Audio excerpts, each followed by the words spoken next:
প্রিয় দর্শক, মিডল ইস্টে অনেক বড় ধরনের একটা শনির দশা ঘোরাঘুরি করতেছে। এই শনির দশাটা ভর করছিল এক সময় আমেরিকা আর ইরানের উপরে। এখন এখন কিন্তু এই শনির দশাটা আবার যে ভর করতেছে সৌদি আরবের উপরে।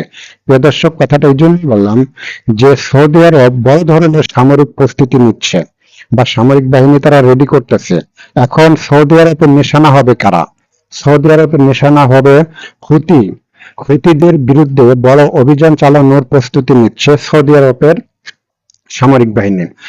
অর্থাৎ এই যে সৌদি আরবের যে সামরিক বাহিনী তারা যে প্রস্তুতি নিচ্ছে, তার আগে কিন্তু দেখেন সৌদি আরব আর আমেরিকা এই দুটো দেশ মিলে কিন্তু এর আগে হামলা চালালো ইরাকের উপরে, বিমান হামলা চালিয়েছিল এবং বিমান হামলা চালাইয়া ইরাকের আধা সামরিক বাহিনীর প্রায় 20 জন মানুষ তারা মেরে ফেলাইছে এবং নিহত হয়েছে এবং আরো 30 জনের মতো তাদের আহত হয়েছে।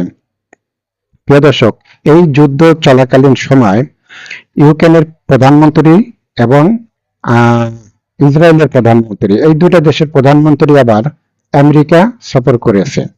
এই দুটো দেশের প্রধানমন্ত্রী আমেরিকা সফর করার পরপরই এখানে আবার সৌদি আরব তারা কি করতেছে? সামরিক বাহিনী রেডি করতেছে। এখানে আরেকটা জিনিস দেখেন, যুদ্ধ কিন্তু বন্ধ হওয়ার যে সম্ভাবনা, এটা আমি ব্যক্তিগতভাবে মনে করি যে একটু কম। তার একটা কারণ আমি দেখাচ্ছি আপনাদেরকে। আগে আমেরিকা হামলা চালাতো ইরানের উপরে, ইরান কি করতো? সেই হামলাটা ঠেকাতো।